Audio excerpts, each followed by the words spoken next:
So the main topics in classical mechanics, otherwise known as Newtonian physics, are based on the work done by Sir Isaac Newton. So you've already learned a little bit about Newton's first law from the video you watched last night. But just in case you missed it, here's a reminder. We can now modify the first rule of physics from things like to stay where they are to things like to keep on doing what they're already doing. If a thing is at rest, it wants to stay at rest. If it is moving, it wants to keep on moving. In other words, there is lots and lots of laziness in the universe. Physicists have a special word for laziness. It comes from Latin, inertia. A large thing is equally difficult to move and to stop moving,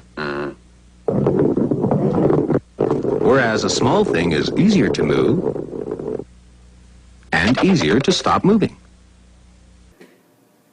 This brings us to Newton's second law.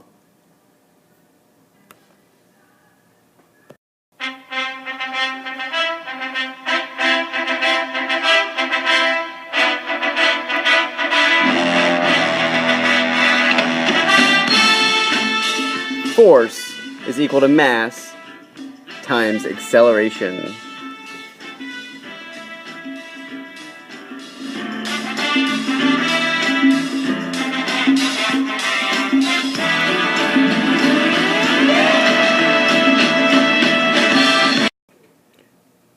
So now that you know the secret, force equals mass times acceleration, let's see how this works in practice.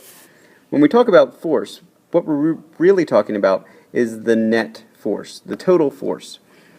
In equilibrium, systems in equilibrium, the net force is zero, and all of the forces add up to zero. But when all of the forces don't add up to zero, then we have acceleration. Let's take a look at this example. In this example, we have a car that has a mass of 1,850 kilograms that's being pushed on by two people. One person's applying a force of 275 newtons.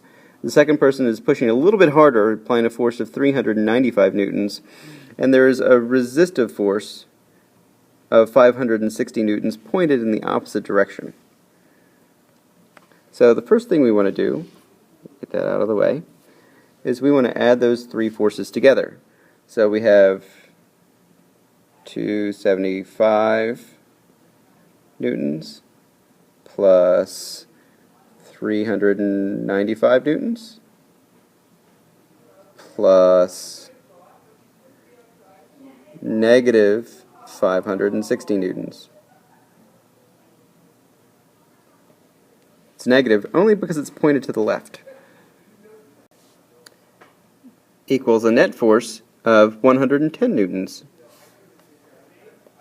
So that force, that 110 newtons, is equal to the mass of the car times the acceleration. So if we have a net force of 110 newtons, and we know the mass of the car is 1,850 kilograms, what we can solve for is the acceleration. Because our equation tells us that at F equals ma, so therefore 110 newtons equals 1,850 kilograms times the acceleration. And if we divide both sides by the mass, so then we take 110 newtons divided by 1,850 kilograms, and that's equal to our acceleration, which is equal to 0.059 meters per second squared.